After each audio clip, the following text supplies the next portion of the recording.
Dan Gertler est un homme d'affaires israélien proche de l'ancien président congolais Joseph Kabila. En 2020, sa fortune est estimée à 1,2 milliard de dollars. Sa richesse, il la doit aux mines et au pétrole du Congo et à ses relations au sommet de l'État.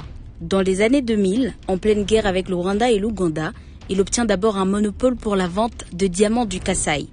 Quelques années après, il se tourne vers le cuivre et le cobalt. Sa société obtient le contrôle de la plus grande mine à ciel ouvert du Congo pour 5 millions de dollars seulement. Après les élections de 2006, ses liens avec le président Kabila deviennent encore plus forts. Son emprise sur les mines et les pétroles aussi. De 2006 à 2016.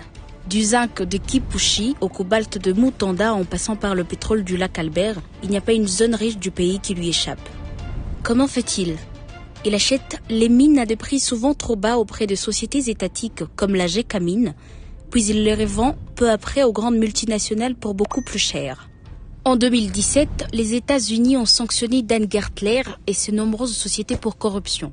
Selon la justice et le gouvernement américain, Gertler a utilisé la corruption et son amitié avec Joseph Kabila pour construire sa fortune. Et depuis, il est toujours là. Il continue à avoir des blocs pétroliers, à recevoir de l'argent dans les mines les plus juteuses du Congo et à avoir de comptes bancaires sur place. Il est temps que les autorités congolaises lancent une enquête crédible sur ces transactions et les accusations de corruption.